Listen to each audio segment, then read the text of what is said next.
इस कार्यक्रम के पुण्यार्चक हैं स्वर्गीय पंडित श्री रतनलाल जी बैनाड़ा की स्मृति में बैनाड़ा उद्योग लिमिटेड, आगरा।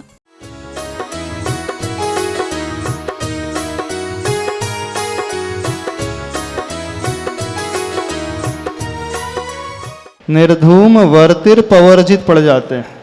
वर्तिर नहीं लेना, वर्ति रप वर्जित, र को आगे लेना। निर्धूम वर्तिर पवर्जित तैल पूरह,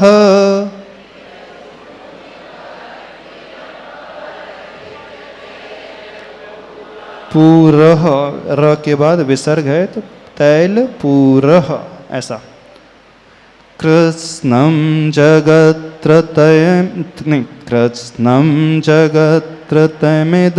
प्रकटीकरोषि,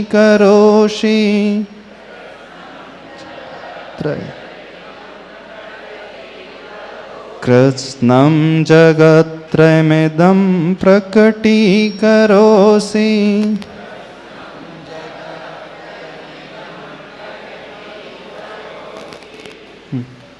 गम्यो न जातुमरुतां चलिता चलानां,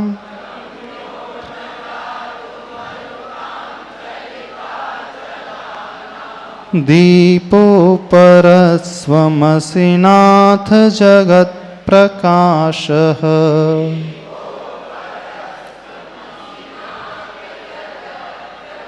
पूरा श्लोक।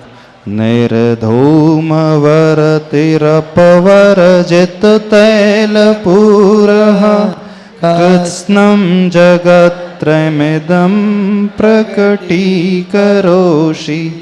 गम्यो न जातुमरुतां चलिता चलानां, दीपोपरस्वमसि नाथ जगत्प्रकाशः। दीपोपरस्व पूरा उच्चारण करना, ये भी इसमें कुछ गायब अक्षर कम हो जाते हैं। दीपोपरस्त पढ़ लेते हैं, दीपोपरस्व। हाँ, थोड़ा सा एक कठिनाई यहाँ पर आती है इसके उच्चारण में। दीपोपरस्व मसिनाथ जगत प्रकाश, ऐसा। हाँ, माइक से बोलो, माइक से। हाँ हाँ। दीपो अपरतस्व। हाँ, जब उसका अर्थ निकालेंगे तो दीपो अपरस्त्व, वो तो अर्थ है। अभी उच्चारण में वहां पे अ का लोप हुआ है। अच्छा, अ का लोप हो जाएगा। हाँ, उच्चारण में अ नहीं आएगा। अर्थ जब निकालेंगे, शब्दार्थ भावार्थ जब संधि विच्छेद होगी तो दीपो अपरस्त्व ऐसा आएगा। हाँ, 17 नंबर। हाँ, क्या पूछ रहे हैं? चलिए। नास्तं कदाचिदुपयासे न राहुगम्यः,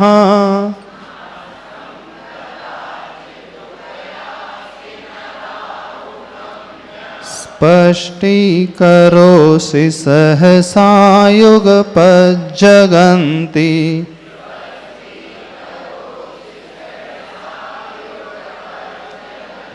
स्पष्टी नहीं, स्पष्टीकरोषि, ई का उच्चारण नहीं आना चाहिए। हाँ, दूसरी लाइन में स्पष्टीकरोषि सहसा युगपज्जगन्ति।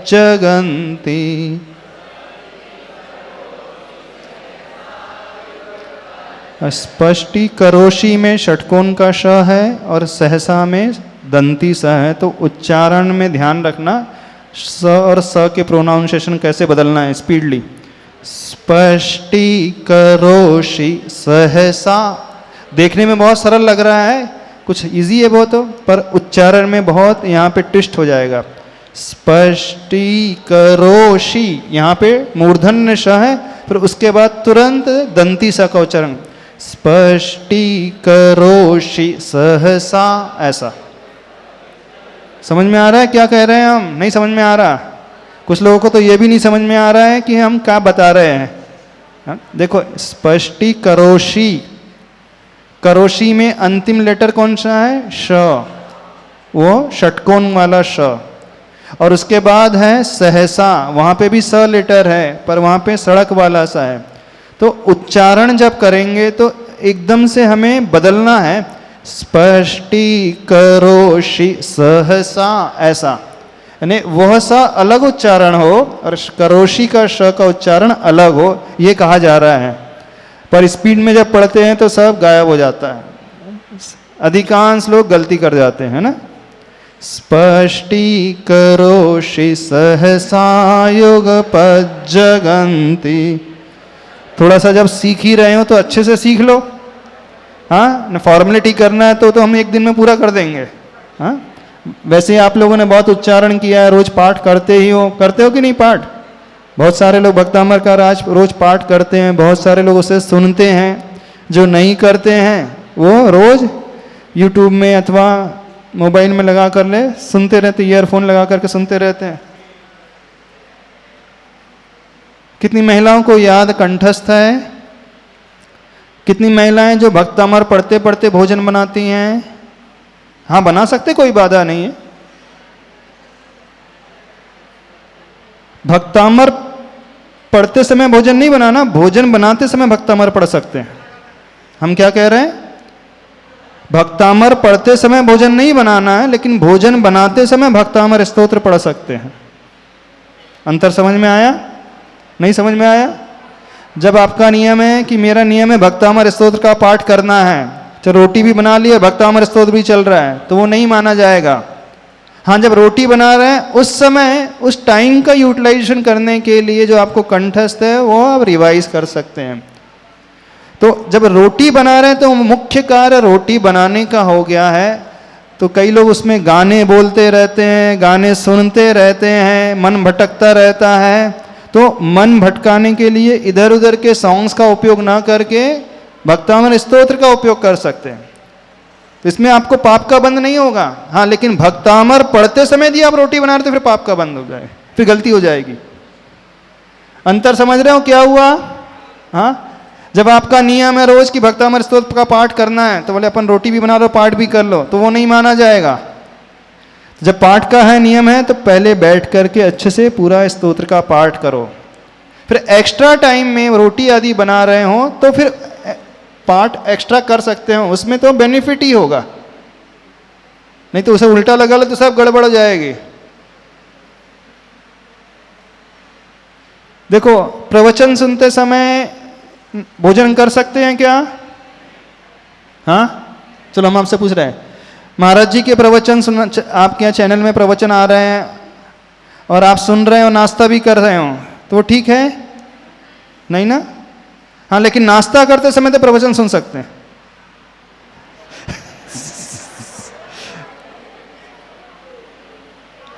आप जिस रूम में बैठ करके डाइनिंग रूम में नाश्ता कर रहे हैं और कोई बाजू के रूम में ड्राइंग रूम में टीवी चला करके प्रवचन सुन रहा है और आपके कानों में आ रहे हैं, तो वो तो आप कर सकते हो, उसमें कोई गलती नहीं है। लेकिन प्रवचन सुनते समय नाश्ता कर नहीं करना, भोजन नहीं करना, डिफरेंस समझ में आ रहा है? जब आप प्रवचन सुन रहे हो तो वो स्वाध्याय है, उस समय उसका पूरा विनय होना चाहिए, पूरी भक्ति होना चाहिए। तो उस समय दूसरे कार्य साथ में नहीं किए जा सकते, लेकिन दूसरे कार्य कर रहे हैं उस समय आप प्रवचन साथ में सुन सकते हो, तो वह एक्स्ट्रा एडवांटेज है। क्योंकि आपका भी उद्देश्य भोजन करना है, प्रवचन सुनना नहीं है। आपका उद्देश्य नाश्ता करना है, तो नाश्ता कर रहे हैं, लेकिन नाश्ता करते वक्त हमारे कानों में अच्छे शब्द पढ़ रहे हैं, मंत्र का उच्चारण आ रहा है, अथवा कोई भजन आ रहा है, अथवा कोई प्रवचन के शब्द आ रहे हैं, तो उसमें कोई दोष नहीं लगेगा। लेकिन जब आप प्रवचन सुनने बैठे हैं उस समय नाश्ता करोगे, पानी पियोगे, तो दोष लगेगा। किसी कोई डाउट तो नहीं है? कंफ्यूज तो नहीं हो रहे हैं हम क्या कह रहे हैं? क्यों सीए साहब, समझ में आ रही है हमारी बात? महिला वर्ग को समझ में आ रही है? अब इसका उल्टा उपयोग नहीं करना, नहीं तो यहां से जाकर के बोलो कि महाराज जी ने कह दिया है प्रवचन सुनते समय नाश्ता कर सकते अपन। देखो, इसका अर्थ ऐसा नहीं लगाना, नहीं तो गड़बड़ हो जाएगी। हमने क्या कहा है? प्रवचन सुनते समय नाश्ता पानी नहीं करना, भोजन नहीं करना है। हाँ, लेकिन भोजन करते समय प्रवचन सुन सकते हैं। अब बात आप कहोगे महाराज जी बात तो एक ही हो गई, कोई ऐसा खा रहा है, कोई ऐसा, आप तो ऐसा खिला रहे हैं। नहीं नहीं, दोनों में जमीन आसमान का अंतर है। अब आप जो है भोजन करते हैं उस समय क्या चला लेते हो? न्यूज़ चैनल चला लोगे, अथवा पिक्चर के सॉन्ग चला लोगे, ये चला लोगे। तो पिक्चर के वो गलत सॉन्ग सुनने की अपेक्षा ये ज़्यादा बेटर है कि आपके कानों में कोई अच्छा मंत्र सुनाई दे जाए, कोई अच्छी बात आप सुन लें, कोई प्रवचन का अच्छा अंश सुन ले, तो इसमें कोई गलती नहीं, कोई अभिनय नहीं मानी जाएगी। अभिनय कब मानी जाएगी? जब आप ये सोच करके बैठे आज मुझे आचार्य भगवान के प्रवचन सुनना है, घर में बैठ करके टीवी देखते हुए प्रवचन सुन रहे हैं, हाँ उस समय आपको नाश्ता भी नहीं करना, पानी भी नहीं पीना, भोजन भी नहीं करना, लेकिन आपका लक्ष्य क्या है? अभी भोजन करना है। उल्टा मत ले लेना, नहीं तो अर्थ का अनर्थ हो जाएगा हमारी बात का, हाँ कंफ्यूजन हो जाएगा आपको। अब आपको कि महाराज जी दोनों में तो एक ही जैसे चल रहा है। अब तीसरा पर्सन आएगा, थर्ड व्यक्ति आएगा घर में, अरे टीवी भी चालू है और भोजन भी कर रहा है, ये तो गड़बड़ है। अब नया व्यक्ति आएगा जैसे आपके घर में और आपके हाथ में थाली है, आप बैठ करके किचन में अथवा डाइनिंग रूम में भोजन कर रहे हैं और वहाँ भी प्रवचन भी चल रहा है, तो वो बोलेगा ये तो साक्षात अभिनय हो रही है, अभिनय मानी जाएगी। अब ये आपके इंटेंशन पे डिपेंड करेगा कि आपका उद्देश्य क्या था। पहले जब भोजन कर रहे हैं तो सारा ध्यान तो भोजन में ही, हाँ बीच में थोड़ा जैसा मन इधर उधर भटक जाता है ना, जब मन इधर उधर भटक जाए तो भटक करके कहाँ जाए? अच्छी बात पकड़े, क्योंकि व्यक्ति का मन हमेशा कभी स्थिर नहीं रहेगा। आप मंदिर में बैठे हैं, अभी स्वाध्याय सुन रहे हैं, भक्तामृत सुन रहे हैं, तो आपका मन भटक करके बीच में कहाँ चला जाता है?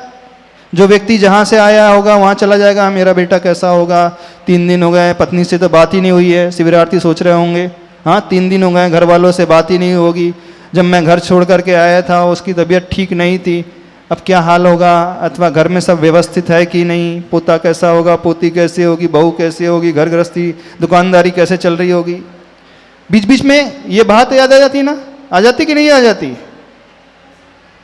तो पूजा करते समय, स्वाध्याय करते समय, प्रवचन सुनते समय मन यदि वहां चले जाए तो ये गलती है, अभिनय है। अब दूसरी चीज हम बता रहे हैं, अब आप कोई घर का काम कर रहे हैं, भोजन बना रहे हैं, उस समय भी पूरे 1 घंटे 2 घंटे तक आपका मन भोजन में नहीं लगा रहता है, आपका मन भटक करके उचट करके कहीं और चला जाता है। तो उचट करके जाएगा तो उसके 2 तरीके हैं, या तो वो अशुभ में जाएगा अथवा वो शुभ में जाएगा। तो उचटता तो है, नियम है, उचटेगा, क्योंकि एक अंतर्मुहूर्त से ज्यादा तो किसी को भी ध्यान हो ही नहीं सकता, तीर्थंकर भगवान भी नहीं कर सकते हैं। तो उचटेगा तो हमें कहाँ ले जाना है? शुभ में ले जाना है, न कि अशुभ में। तो जब शुभ में जाएगा तो वो डबल बेनिफिट है, आप भोजन भी बना रहे हैं और उचट करके मन कहाँ गया? अच्छे कार्य में गया, तो वहाँ फायदा है। और जब अच्छा कार्य कर रहे हैं उस समय उचट करके खाने पीने में गया तो वो बुरा है। अंतर समझ में आया हमने क्या कहा? तो अर्थ का अनर्थ बिल्कुल नहीं लगाना।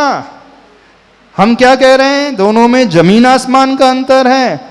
प्रवचन सुनते समय भोजन करेंगे तो वो अभिनय मानी जाएगी, और भोजन करते समय प्रवचन का अंश सुनाई दे जाएगा तो वो एक्स्ट्रा बेनिफिट है। यानी भोजन से आपका मन उछट करके कहाँ गया? अच्छे में, शुभ में गया। कोई डाउट तो नहीं हो रहा आपको? तो यहां से क्या लेकर के जाओगे? अब महाराज जी ने बोल दिया भोजन भी करो और बड़े प्रवचन भी सुनो, हम ऐसा नहीं कह रहे हैं, बिल्कुल समझ रहे हो कि नहीं? आगे बढ़े? कुछ पूछना तो नहीं है? आवाज नहीं आ रही, माइक से बोलो। इनको माइक दे दो, दादी माँ को। हाँ, कौन से नंबर का श्लोक है? 16 नंबर चल रहा है ना? महाराज जी जैसे सुबह मंदिर जा रहे हैं, मंदिर दूर है, जो पर रास्ते में पढ़ सकते हैं जी? हाँ हाँ, मंदिर दूर है तो रास्ते में तो मन ही मन पढ़ते हुए जाना ही चाहिए, सोचते हुए जाना चाहिए। अब मुझे भगवान के दर्शन होंगे, मैं शांतिनाथ भगवान के, पार्श्वनाथ भगवान के दर्शन करूंगा, वहाँ जाकर के पढ़ूंगी, वहाँ जाकर के पूजा पढ़ेंगे, वहाँ जाकर के माला करेंगे, ये तो बहुत अच्छी बात है। भक्तामर जी भी पढ़ सकते हैं जी? मन ही मन, उच्चारण नहीं करना। हाँ, देखो एक चीज होती है मन ही मन, और एक होता है हम उच्चारण करने लगेंगे। यदि हम उच्चारण करने लगेंगे तो आचार्य भगवान, देखो एक संस्मरण सुनाते बहुत अच्छा। आचार्य भगवान के पास, नमस्ते महाराज। नहीं इस पहले उसका उत्तर दे दे। आचार्य भगवान के पास एक आरिका संघ ने पूछा कि आचार्य भगवान विहार करते करते करते समय क्या हम इष्टोपदेश का पाठ कर सकते हैं, द्रव्य संग्रह का पाठ कर सकते हैं? तो आचार्य सिंह ने कहा बिल्कुल नहीं। एक समय में हमारा उपयोग एक ही जगह लग सकता है।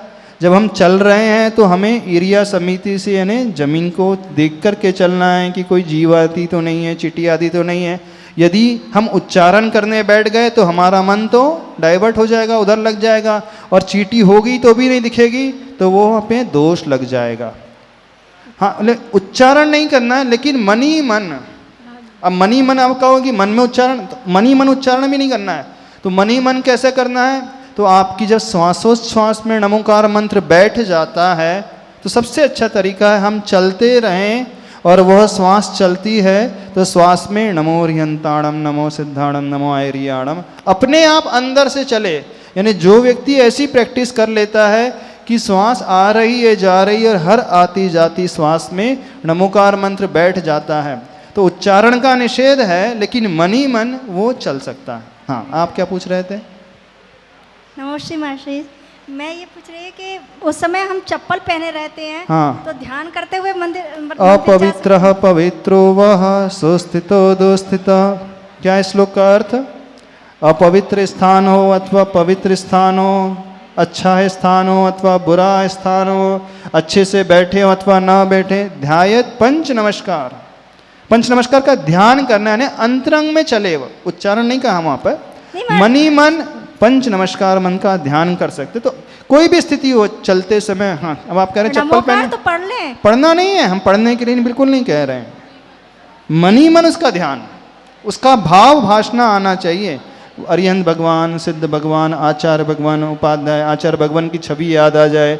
आचार्य भगवान ऐसे उपदेश देते हैं, ऐसे सामायिक करते हैं, उनका रूप दिखने लगे, मन ही मन ही चिंतन चले, उसमें कोई दोष नहीं है।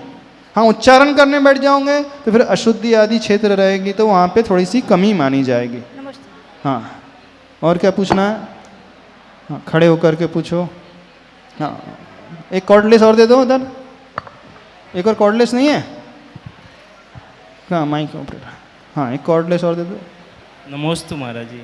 हाँ महाराज जी, ये 15 मिनट का स्वाध्याय का अगर नियम है, हाँ। और प्रवचन सुन रहे हैं तो वो एक ही बार माना जाएगा? 15 मिनट के स्वाध्याय का नियम है और हम प्रवचन सुन ले तो माना जाएगा कि नहीं? वो तब माना जाएगा जैसे स्वाध्याय करते समय आप कायोत्सर्ग करते हो कि नहीं पहले? अभी हमारा उत्तर सुनो। स्वाध्याय करने के पहले आप कायोत्सर्ग करते हो 9 बार नमकवन?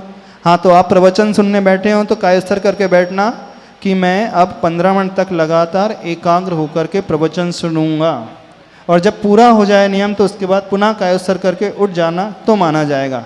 और आप प्रवचन सुन रहे हैं और दूसरे काम भी कर रहे हैं तो फिर नहीं माना जाएगा। समझ रहे हो? नहीं, कैसे करना? तो ऐसे प्रवचन सुनते हो कि आप कायोत्सर्ग करके बैठते हो? जैसे स्वाध्याय में नियम कैसा होता है, 9 बार नमोकार मंत्र पढ़ते हैं, फिर उसका मंगलाचरण करते हो ना। यदि आप 9 बार नमोकार मंत्र पढ़ करके मंगलाचरण करके बैठोगे तो मान लिया जाएगा।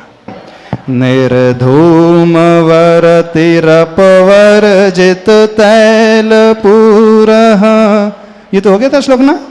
16 हो गया, 17वां नंबर। हाँ, नास्तं कदाचिदुपयासेन राहुगम्यः स्पष्टीकरोषि सहसायुगपज्जगन्ति नाम्भोधरोदरनिरन्धमहाप्रभावः सूर्यातिशायि महिमासि मुनीन्द्रलोके। अब देखो, तीसरी पंक्ति में महाप्रभाव है। जब दीर्घ मात्रा आती है तो एक्स्ट्रा उच्चारण नहीं आएगा, रहस्व मात्रा में ही, चूंकि प्र में संयुक्त अक्षर है तो मह अकेले होता तो महप्रभाव पढ़ते। अब आ की मात्रा है तो महाप्रभाव ऐसा पढ़ेंगे, फिर उसमें एक्स्ट्रा उच्चारण नहीं होगा। ठीक है, हो गया? इसका उच्चारण करना है, फिर से करना हो। सूर्यातिशायि महिमासि मुनीन्द्रलोके। अगला श्लोक 18। नित्योदयं दलितमोहमहान्धकारं। बोलो।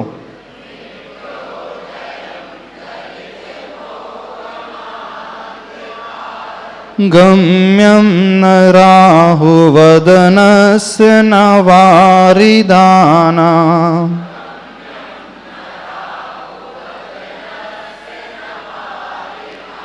विभ्राजते तव मुखाब्जमनल्पकान्ते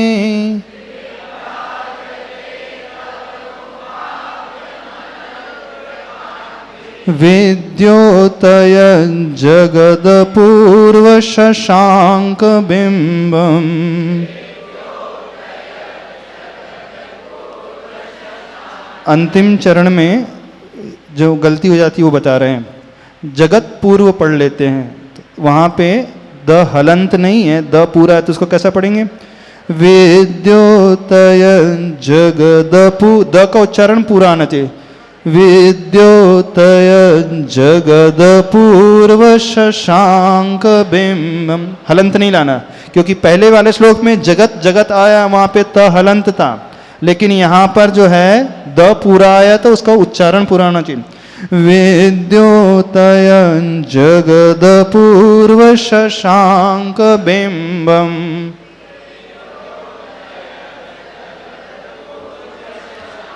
हाँ, पूरा श्लोक।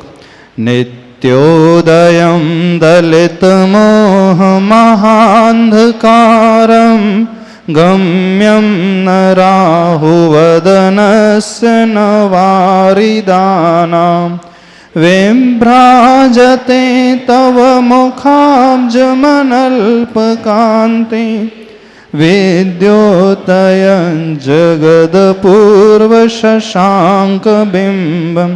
19वां नंबर। किं शर्वरीषु शशिनान्निविवस्वता वा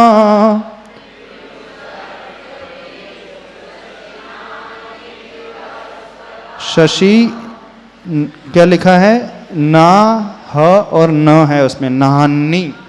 ह हलंत है और न पूरा है। देखने में क्या आ रहा है? ह बड़ा है और न छोटा है, ऐसा ना। शशि नान्नी लिखा है ना। सर्वरीषु के बाद क्या है? शशि। ह बड़ा दिख रहा है और इसके अंदर उसके पेट में न है छोटा सा, पर है क्या मूल में? वो ह तो छोटा है, आधा है, और न जो है वो पूरा है। तो उसे कैसे पढ़ेंगे? किम शर्वरीषु शशि नान्नी। नान्नी कैसे पढ़ेंगे? शशि नान्नी।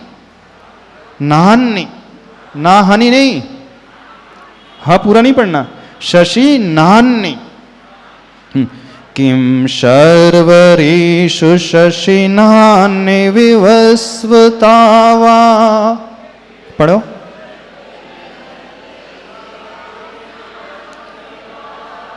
युष्मन्मुखेन्दुदलितेषु तमः सुनाथ।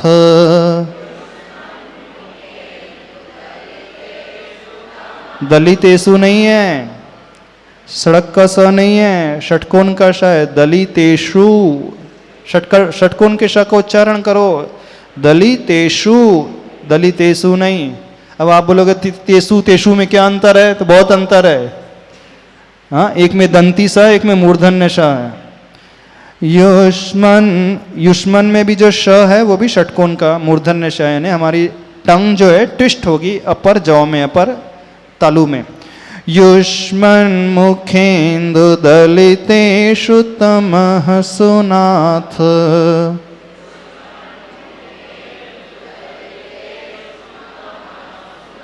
निष्पन्नशालिवनशालिनि जीवलोके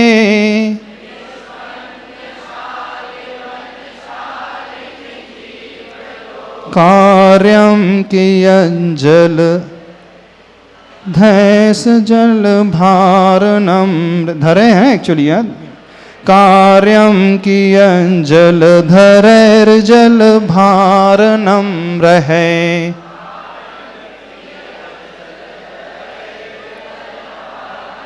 धरे के बाद र है, रेफ है। पूरा श्लोक कठिनाई आ रही इसमें। धरैर ऐसा। किम शर्वरीषु शशिनान्नि विवस्वता वा युष्मन्मुखेन्दुदलितेषु तमः सुनाथ।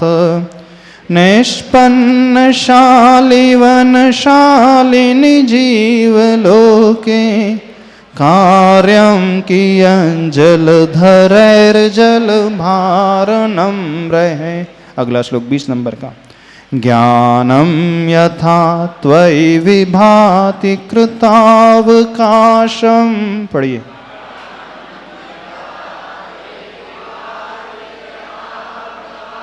नैवं तथा हरिहरादिषु नायकेषु,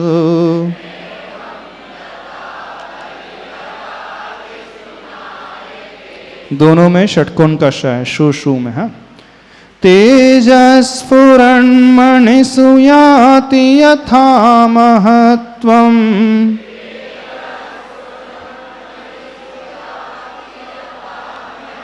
यहाँ पे एक दूसरा पाठ भी मिलता है, तेजः स्फुरन की जगह महामणिषु का भी पाठ मिलता है, कई जिनवाणी में वो भी आता है, पर ये भी आता है। नैवं तु काच शकले किरणाकुलेपि,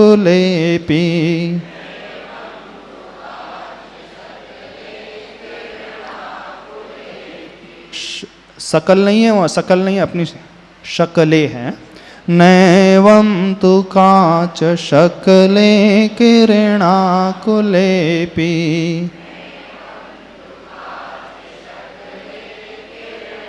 पूरा श्लोक का उच्चारण। ज्ञानं यथा त्वयि विभाति कृतावकाशं, नैवं तथा हरिहरादिषु नायकेषु, तेजस्फुरणमणिषु याति यथा महत्त्वं, नैवं तु काच शकले किरणाकुलेपि। आगे बढ़े 21वां नंबर श्लोक। मन्येवरं हरिहरादय एव दृष्टा, पहले इसको तो उच्चारण कर लो। मन्येवरं हरिहरा दृष्टेषु येषु हृदयं त्वयि तोषमेति। इस चरण में, दूसरे चरण में 3 जगह शु शु का प्रयोग आया है, वो षटकोण का श है, इस बात को समझे। दृष्टेषु येषु तोषमेति, सब जगह षटकोण का श है। किं वीक्षितेन भवता भुवि येन नान्यः,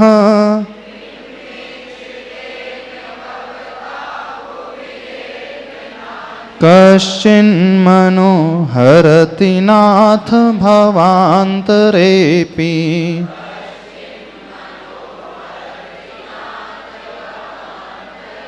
आगे चले, 22वां। अब यहाँ गलती आ जाती, कैसे पढ़ते सभी लोग? पढ़ो 22वां श्लोक पढ़ो। स्त्री नहीं है, स्त्रीणाम। स्त्री थोड़ी, आयरन करने वाली स्त्री थोड़ी है। स्त्रीणाम शतानि शतशो जनयन्ति पुत्र। हाँ, यहाँ पे जो श है तालव्य श का प्रयोग है इस लाइन में, इस चरण में। शतानी में भी, शतशो में भी, जनयन्ति पुत्रान, यहाँ पे तालव्य न शक्कर का श का प्रयोग हुआ। पिछले श्लोक में षटकोण के श का प्रयोग था। स्त्रीणाम शतानि शतशो जनयन्ति पुत्रान, पढ़ो।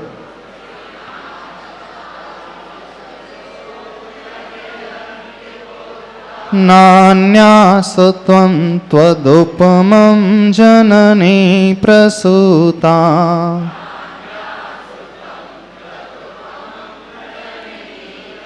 कोई उसे ऐसे भी पढ़ेगा, नान्यासु त्वं त्वदुपमं, न का उच्चारण करेंगे, उपमम दुपमम न पढ़ करके त्वदुपमं जननी प्रसूता, ऐसा भी उच्चारण आपको सुनने के लिए मिल सकता है यूट्यूब में।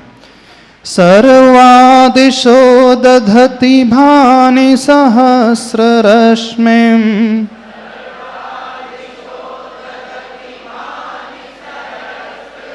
हाँ, एक और गलती यहाँ पे होती है, सहस्त्र नहीं है वो, सहस्र। जिन सहस्त्र बोलते हैं, जिन सहस्त्र नाम स्तोत्र, सहस्त्र नहीं है वो, सहस्र। सहस्रनाम जिन सहस्रनाम स्तोत्र है। सर्वादिशो दधति भानि सहस्ररश्मिं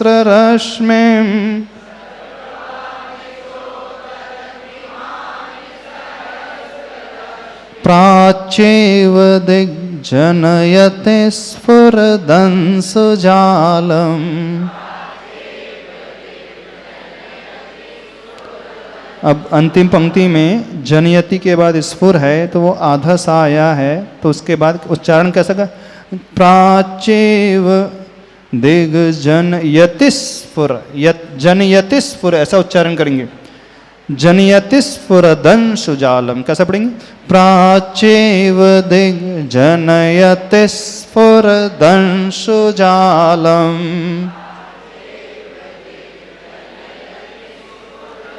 पूरे श्लोक का उच्चारण। स्त्रीणां शतानि शतसो जनयन्ति पुत्रान् नान्यासतं त्वदुपमं जननिप। जननिप नहीं पढ़ना यहाँ पे क्योंकि बड़ी है, तो जननी प्रसूता। सर्वादिशो दधति भानि सहस्ररश्मिं प्राच्येव दिग्जनयते स्फुरदंसुजालम्। अगला श्लोक 23वां। त्वामामनन्ति मुनयः परमं पुमांस। पढ़ो।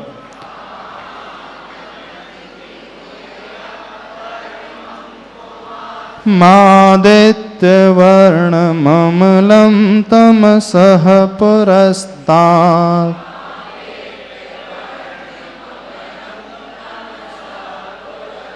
पुरुस्तात नहीं है, पुरस्तात है। बहुत सारे लोग उसको पुरुस्तात पढ़ते हैं, र में ऊ की मात्रा नहीं है। पुरुस्तात नहीं है वो, पुरु नहीं है वहाँ पे, क्या है? पुरस्तात है।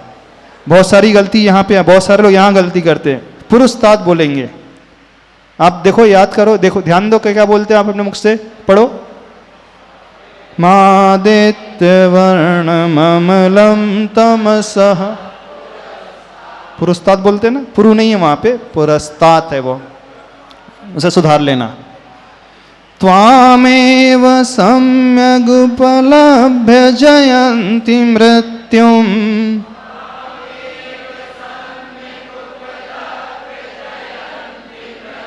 नान्यः शिवः शिवपदस्य मुनीन्द्रपन्थः।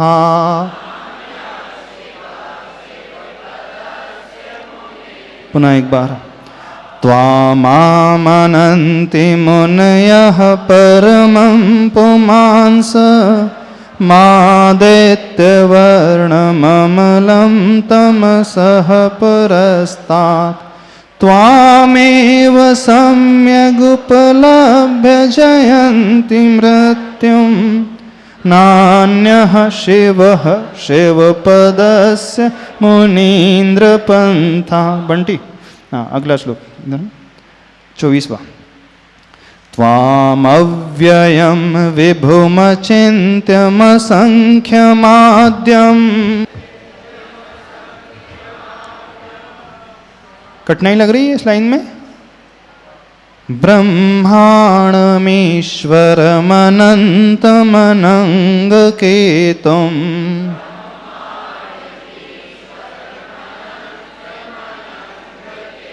योगीश्वरं विदितयोगमनेकमेकम्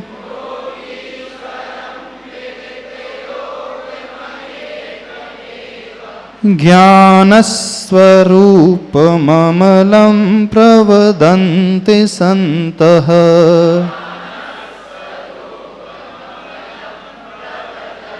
ज्ञान स्वरूप नहीं पढ़ेंगे उसे, ज्ञान स्वरूप ऐसा, क्योंकि ज्ञान के बाद स आधा आ गया ना, तो ज्ञान स्वरूपममलं प्रवदन्ति सन्तः।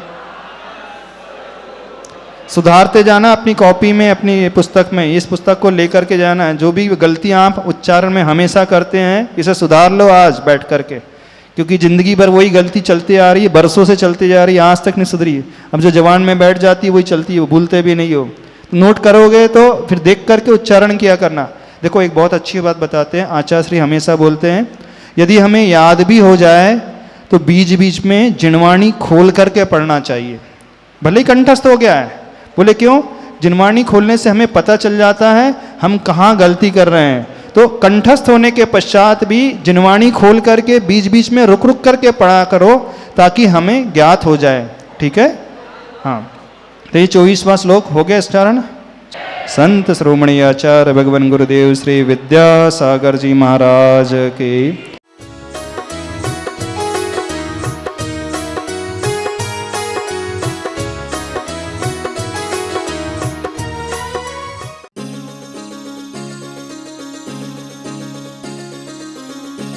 इस कार्यक्रम के पुण्यार्चक थे स्वर्गीय पंडित श्री रतनलाल जी बेनाड़ा की स्मृति में बेनाड़ा उद्योग लिमिटेड, आगरा।